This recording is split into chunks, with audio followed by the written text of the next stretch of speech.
June 28, 1914, Sarajevo. Archduke Franz Ferdinand, heir to the Austro-Hungarian throne, is riding through the city in an open car. Somewhere in the crowd, 6 assassins are waiting. The first attempt fails. The assassins scatter. The Archduke survives. And then, his driver takes a wrong turn. That single mistake, a wrong turn on a Sarajevo street, set off a chain of events that killed 20 million people. This is the story of how World War I began, not with a grand plan, but with a wrong turn. To understand why one wrong turn could start a world war, you need to understand what Europe looked like in 1914. The continent was divided into 2 massive military alliances. On one side, Germany, Austria, Hungary, and Italy. On the other, France, Russia, and Britain. Every major power had spent the last decade building enormous armies and navies, signing secret treaties, and making promises they would have to keep, no matter what. Europe in 1914 was like a room full of open gasoline cans. Everyone was waiting for a spark. Gavrilo Princip was going to be that spark. 19 years old, a Bosnian Serb nationalist, a member of a secret organization called the Black Hand. And on the morning of June 28th, he positioned himself along the Archduke's route, alongside 5 other assassins. Their plan was simple. Their execution? A complete disaster. The Archduke's motorcade rolls through Sarajevo. 6 assassins line the route. The first one, Mohammed Mehmed Basic, freezes. He can't do it. The car passes. The second one, Vaso Chubrilovic, also freezes. The car passes again.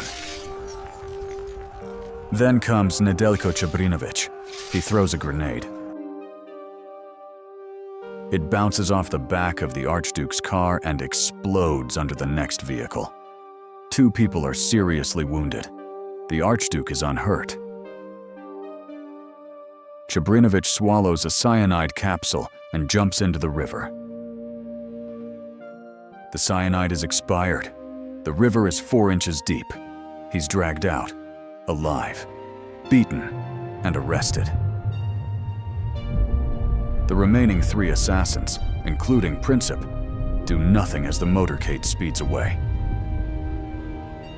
The assassination attempt is over. It has failed, spectacularly. The Archduke reaches City Hall. He gives his speech. He's furious about the grenade, but he's alive. After the ceremony, his team makes a decision: visit the wounded aide at the hospital. General Oskar Potiorek changes the route. He tells the lead driver. But nobody tells Franz Urban, the Archduke's driver. So Urban follows the original route. He turns right onto Franz Josef Street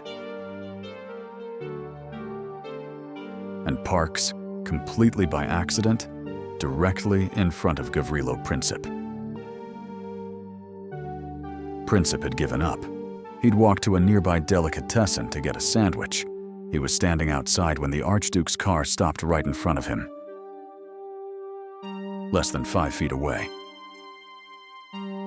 Princip drew his pistol. He fired twice. The first bullet hit Sophie, the Archduke's wife, in the abdomen. The second hit Franz Ferdinand in the jugular vein. In the car, Franz Ferdinand turned to his wife and said, "Sophie, don't die. Stay alive for our children." And the wrong turn that killed them set the world on fire. Within 6 weeks of that wrong turn, every major European power was at war. Austria-Hungary declared war on Serbia. Russia mobilized. Germany declared war on Russia and France. Britain declared war on Germany. By August 1914, the entire continent was in flames. 20 million people would die. Empires would collapse. The map of the world would be redrawn. All because of a wrong turn. Now, here's what makes this story so unsettling. The assassination nearly didn't happen. 6 assassins failed. 1 grenade bounced off a car. 1 man took the wrong street. Change any one of those moments, and we might be living in a completely different world. No World War I might mean no Treaty of Versailles. No Treaty of Versailles might mean no conditions that gave rise to Adolf Hitler. No Hitler might mean... Well, that's a video for another day. History is full of moments like this. Single decisions, wrong turns, missed chances, and each one changes everything. If you want more stories about the moments, history almost went a completely different way. Subscribe. I release a new one every week. And I want to know what you think.